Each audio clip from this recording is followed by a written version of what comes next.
사항이 전개가 됐는데요. 1986년과 1989년에 강세장이었을 때하고 비슷하게 가지 않을까. 이번에 8월 25일 양국 간의 정상회담 가서 좀 사인하면서 길들이기를 하지 않을까. CATL의 리튬 공장이 3개월 동안 폐쇄가 됐습니다. 다른 공장들도 연쇄 도미노 현상이 일어날 수 있기 때문에 포스코 퓨처엠 같은 종목이 많이 좀 급등을 했거든요. 사실 100개 중에 한 95개가 강세 배경이고요. 최대 수혜를 받을 수 있는 종목 중에 하나가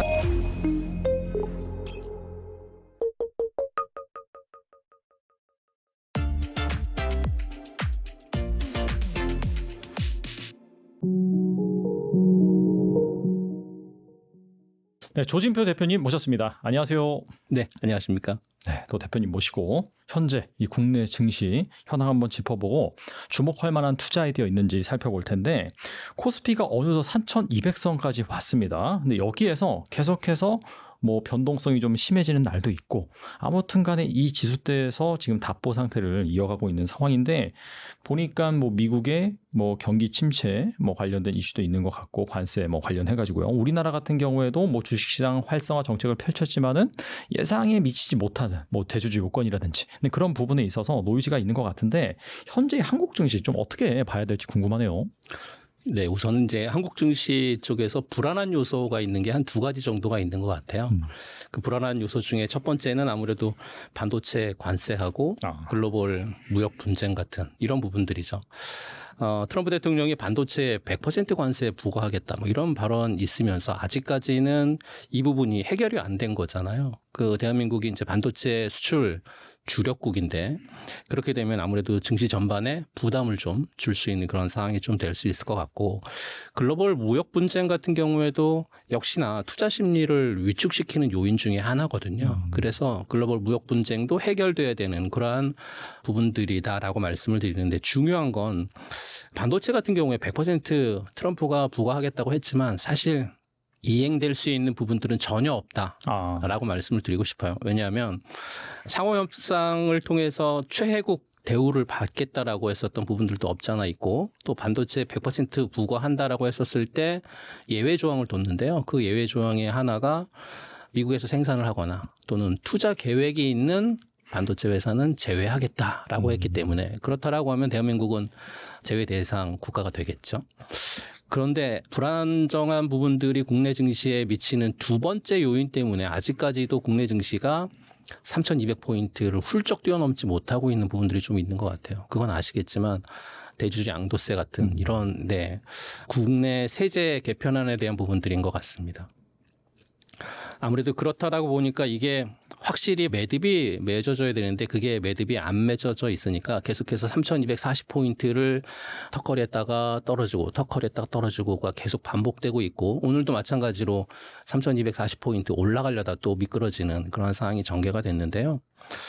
코스피 5개월 동안 굉장히 큰 상승 흐름이 전개가 됐습니다. 이 전개가 되는 구간 동안에 봤더니 사실은 1986년과 1989년에 강세장이었을 때하고 현재 매크로 지표상이 살짝 동일하지 않을까라는 말씀을 좀 드리고 싶어요. 그건 어떤 거냐면 그 당시 1986년도의 매크로 지표는 저유가, 저달러, 그다음에 저금리 기조를 가지고 증시가 상승이 전개가 됐거든요. 근데 최근 들어서 보게 되면 글로벌 증시뿐만 아니라 매크로 지표를 보게 되면 유가는 굉장히 낮습니다. 그리고 달러도 굉장히 낮습니다. 이 두 가지 사항만 본다라고 하면 그때 상승장을 일으켰던 구간과 비슷하게 가지 않을까라고 생각을 할 수 있고요. 그런데 추가적인 금리적인 부분들도 또 보게 된다라고 하면 트럼프가 파월 의장을 압박하면서 하고 있는 정책 중에 하나가 금리를 내리는 거지 않습니까? 그렇게 된다라고 하면 세 가지 3저 호황기를 다시 한번 누릴 수 있지 않을까라고 좀 판단을 하고 있고요. 사실 최근 들어서 상승이 굉장히 많이 일으켰었던 구간을 보게 되면 최근에 팬데믹 구간이 2020년 있었을 때 상승장을 되돌아볼 필요가 좀 있어 보이는데 그때 당시 상승장에서는 주루를 이뤘었던 건 PER 값이라고 해서 성장주들이 주루를 이루면서 3,300포인트까지 올랐거든요. 근데 최근 들어서 대한민국 증시가 3,200포인트까지 올라올 때는 PER 값이 해당하는 종목들이 올라온 게 아니라 PBR 값, 그러니까 저 밸류 값을 통해서 그런 종목들이 상승을 했었다라고 하는, 그렇게 된다라고 하면 이 성장의 궤도는 계속해서 충분히 더 끌고 갈 수 있다라고 저는 판단을 하고, 거기에 삼저 호황에 대한 부분들까지 겹쳐진다라고 하면 대한민국 증시는 올해뿐만 아니라 내년 상반기까지도 계속해서 확장되는 그런 부분들로 진행이 될 수 있을 것 같고, 이렇게 확장되는 가장 중요한 요인 중에 하나는 저는 밸류에이션이라고 말씀을 좀 드리고 싶거든요. 그러니까 밸류에이션의 확장인 거죠. 이 밸류에이션의 확장을 통해서 대한민국 증시뿐만 아니라 전 세계 증시가 확장 국면으로 도래했는데, 달러가 약세로 내려오게 되면 유동성이 굉장히 풍부해질 거잖아요. 그 유동성이 각국으로 공급이 되면서 그 밸류에이션을 통한 지수 확장이 전개됐기 때문에 미국 증시도 사상 최고치, 일본 증시도 사상 최고치를 현재 지나오고 있지 않나, 그렇게 말씀을 드리고 싶습니다. 네, 여기에서 막 조정 가능성을 충분히 좀 열어놔야 된다라고 하시는 분도 많이 계시더라고요. 특히나 우리나라 같은 경우에는 뭐 추석이라든지 전후로 해서 조정 가능성도 있고, 또 이번에 미국 같은 경우에도 결국에는 이 상호 관세 때문에 뭐 물가가 올라서 그러지 않겠느냐 하면서 약간 주저하는 그런 흐름에 대해서는 좀 어떻게 생각하시는지 좀 궁금하네요. 상호 관세 주저해야 되는 부분들은 사실 트럼프가 지금 보기에는 대한민국을 약간 길들이게 하고 있는 거다라고 저는 표현을 좀 하고 싶은데요. 왜 그러냐면 중국의 시진핑의 실각설도 좀 나오고 있는 그런 상황이고, 또 신정부가 들어섰지만 이 신정부가 사실은 미국 쪽에 기대는 것보다는 중국 쪽에 기대는 그런 부분들이 조금 더 있기 때문에, 사실 그렇게 된다라고 하면 니네 우리가 최혜국 대우를 해주고 있는데 우리한테 안 붙어라고 하는 그런 어떤 무언의 압력이 좀 들어가고 있지 않나? 그렇게 판단한다라고 하면 지금 상호관세라든지 보편관세에 대한 부분들을 계속해서 아직 행정명령에 사인을 안 했거든요. 트럼프가. 그렇다라고 하는 건 이번에 그 뭐 8월 25일 양국 간의 정상회담을 앞두고 있지만, 정상회담 가서 좀 사인하면서 좀 길들이기를 하지 않을까, 그렇게 생각을 좀 하고 있습니다. 이번에 2차 전지 이슈 좀 살펴보겠는데요. 리튬 가격이 오르면서 2차 전지 주식들이 하나둘 좀 살아나고 있습니다. 특히 포스코 퓨처엠은 지난달 불거진 중국산 흑연 반덤핑 관세 이슈까지 겹치면서 강세를 보였는데, 드디어 그간 부진했던 2차 전지 업종이 다시금 살아나는 것인지 어떻게 보시나요? 네, 2차 전지 업종은 지금 배터리 종목들이 강세로 전개되고 있는 배경들을 몇 가지를 좀 말씀드려 보면, 2차 전지 종목들이 좀 많이 살아나면서 앞으로 좀 더 갈 수 있겠구나라는 그런 어떤 여러분들 희망적인 메시지가 담겨진 말씀을 좀 드려보고 싶은데요. 우선 첫 번째적인 부분은 2차 전지 대부분의 종목들이 실적에 대한 추정치가 보수적으로 잡혔다는 거죠. 그러니까 과거에 한 2년 동안 실적이 안 좋고 또 적자였었던 그런 기업들에 대한 보수적인 실적이 잡혔다가 최근 들어서 2분기에 깜짝 실적을 발표하면서 플러스된 그런 기업들도 굉장히 많거든요. 이렇게 이제 보수적인 실적이 잡혔다는 거에 있다가 실적이 열어봤더니 그렇지 않은 기업들이 나왔기 때문에 주가도 상승을 했고요. 두 번째는 ESS라든지 BBU라든지 또는 로봇 같은 쪽에서의 수요 발생이 새로 생길 수 있다라는 그런 기대감이 두 번째인 것 같고요. 그리고 세 번째는 중국 쪽에서의 지금 구조조정 굉장히 심각하게 나오고 있거든요. 이 구조조정에 대한 부분들까지도 아직까지는 확실하게 어떤 구조조정이 끝났다라고 볼 수는 없지만, 배터리라든지 이쪽에서의 구조조정이 계속 진행이 되고 있으면서 광산이 폐쇄되고 있는 이런 부분들까지 본다라고 하면 좀 의미 있게 해석을 할 수 있는 그런 상황인 것 같고요. 네 번째는 유럽 시장에 있어서의 전기차 속도에 진행되는 부분들이 굉장히 빨리 그리고 높이 좀 진행이 되고 있다. 유럽 시장이 올해 상반기서부터 좀 심상치가 않았거든요. 왜냐하면 올해 전반기 유럽 시장의 전기차 판매된 부분들을 보게 되면 119만 대 정도의 전기차가 판매가 됐는데요. 이 119만 대는 작년 같은 기간 대비해서 한 25% 성장을 한 거고요. 유럽 시장이 올해 약 한 300만 대 정도 전기차가 판매가 될 예정이에요. 그런데 북미 시장 같은 경우에는 한 160만 대 정도, 그러니까 북미 시장보다는 유럽 시장이 북미 시장 대비해서 한 2배 정도 더 커질 수 있는 그런 가능성이 굉장히 큰 시장인데, 이렇게 되는 원동력은 아무래도 유럽 시장에서의 지금 환경 규제가 굉장히 심해지고 있기 때문에 그 환경 규제가 심해지는 원인이 가장 큰 주된 원인이 될 것 같고요. 또 유럽 시장 같은 경우 전기차에 대한 어떤 그 신차에 대한 부분들이 굉장히 많아졌습니다. 작년부터 올해까지 유럽 시장에서 새로운 전기차가 약 한 40종이 나왔고 올해 하반기서부터는 유럽 시장은 중저가 전기 차량, 중저가 전기 차량들이 본물처럼 밀고 나오게 된다라고 하면 아무래도 내연기관차하고의 가격 경쟁력을 충분히 할 수 있지 않을까? 그렇게 판단을 좀 할 수 있을 것 같고요. 유럽 시장에서 지금 2035년부터는 사실상 내연기관차는 더 이상 판매 금지가 되어 있는 그런 구도가 아직까지도 계속 진행이 되고 있기 때문에 그러면 내연기관차를 개발할 이유가 없어지는 거잖아요. 그렇게 되면 전기차에 대한 어떤 전환 속도가 좀 더 빨라질 수 있는데 각국의 나라들을 좀 보게 되면 사실상 독일 같은 국가에서는 전기차에 대한 전환율을 좀 더 빨리 하고자 전기차에 대한 어떤 렌트카라든지 아니면 기업에서 사용하고 있는 전기차에 대한 부분들을 세제 혜택을 좀 많이 주는 그런 형태로 진행이 되고 있거든요. 근데 유럽 시장의 특징이 전체적인 법인차의 60%가 지금 뭐 거의 전기차로 진행되는 그런 상황이 현재는 펼쳐지고 있어서 앞으로도 더 큰 시장으로 전개될 가능성이 굉장히 높고요.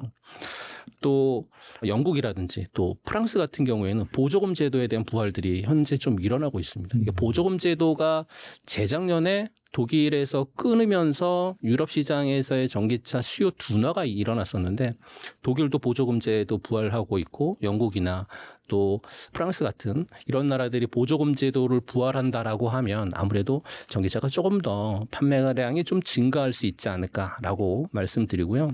또 미국에서 최근에 OBBBA라고 하는 요걸 통해서 중국을 굉장히 옥죄고 있거든요. 그러니까 중국을 퇴출하려고 하는 움직임이 굉장히 커지고 있기 때문에 그러면 북미 시장에서도 대한민국의 배터리 기업들이 충분히 활로가 더욱더 많이 개선될 수 있는 그런 가능성도 없지 않아 있고 또 최근 들어서 그 리튬 공장 폐쇄됐었던 CATL의 전 세계의 3%를 차지하는 리튬 공장이 3개월 동안 폐쇄가 됐습니다.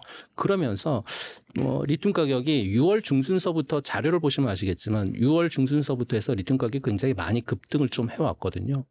그런데 이 CATL의 리튬 공장이 3개월만 폐쇄가 된 게 아니고 중국 당국의 정책적인 의지를 표명하는 첫 번째 행사이기 때문에 어쩌면 3개월 또는 6개월 그 이상도 폐쇄될 가능성이 굉장히 높거든요. 그러면 CATL 공장만 그러냐? 그렇지 않거든요. 다른 공장들도 연쇄 도미노 현상이 일어날 수 있기 때문에 그런 기대감으로 인해서 배터리 주가가 강세를 좀 띄었다라고 볼 수 있고 그리고 미국 상무부에서 최근에 중국산 흑연의 93.5%의 반덤핑 관세 부과했었던 부분. 그렇게 되면 국내에 있어서 음극재 쪽을 생산하고 있는 흑연 음극재를 생산하고 있는 기업이 좀 수혜를 받을 수 있을 것 같아서 포스코 퓨처엠 같은 종목이 많이 좀 급등을 했거든요. 근데 그 흑연 생산하는 음극재 쪽 관련되어 있는 기업들을 1등부터 10등까지 나열을 해보면 1등부터 10등 가운데 9등까지가 전부 다 중국 기업입니다. 그리고 10위가 포스코 퓨처엠입니다. 그러니까 반덤핑 관세로 인해서 가격 경쟁력이 적어도 30%에서 50% 이상 좋아질 거거든요. 그것 때문에 포스코 퓨처엠이 최근에 좀 많이 상승을 해왔고 또 지금 2차 전지를 보게 되면 앞서 말씀드렸던 것처럼 실적 추정치뿐만 아니라 대부분의 어떤 기업에 대한 가치라든지 밸류에이션이 굉장히 낮게 평가되어 있었다 보니까 외국인이라든지 기관들이 매수세가 거의 없었거든요.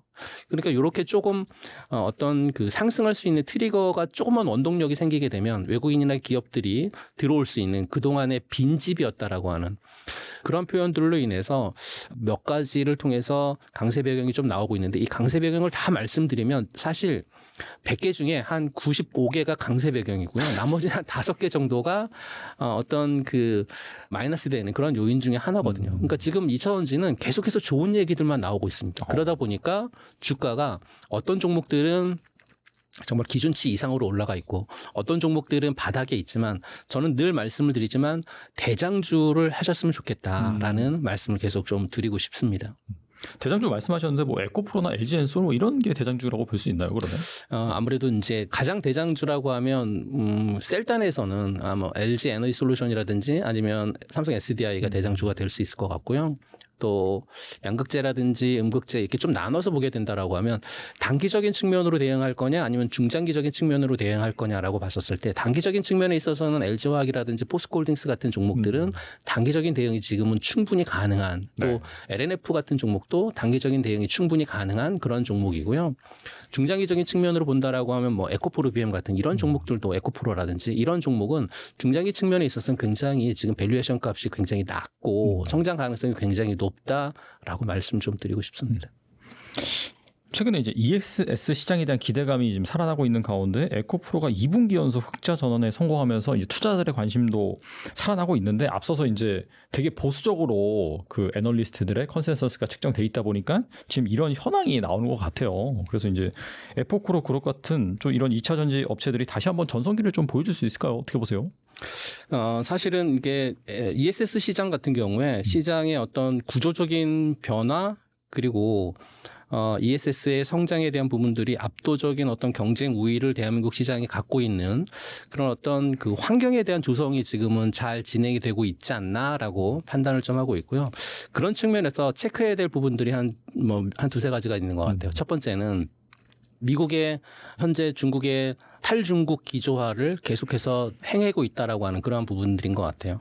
그러니까 IRA가 사실은 자국 우선주의를 하기 위해서 중국 기업들을 배척하는 게 가장 큰 주된 목적이었거든요. 그러니까 중국 기업 니네 미국에서 다 나가라라고 하는 거고 또 핵심 광물 공급하고 있는 중국의 배터리를 기업들을 강력하게 이렇게 이제 배척하려고 하는 그런 의지가 강력하게 있는 그런 부분들이 있다고 보니까 중국 기업들이 진입 장벽이 굉장히 많이 높아진 거죠. 미국 시장에서는. 또 이렇게 되면 한국 기업들에게는 미국에서 현지에서 생산하는 기업들은 굉장히 수혜를 좀 많이 볼 수 있기 때문에 관세라든지 또는 보조금 혜택에 대한 부분들이 계속해서 무기로 진행을 할 수 있는 그런 상황이고 ESS 시장이 폭발적으로 성장하는 부분들은 사실 북미 시장에서의 태양광이라든지 아니면 풍력이라든지 어떤 신재생 에너지 이쪽 부분에 있어서의 비중이 최근 들어서 굉장히 급격하게 늘었거든요.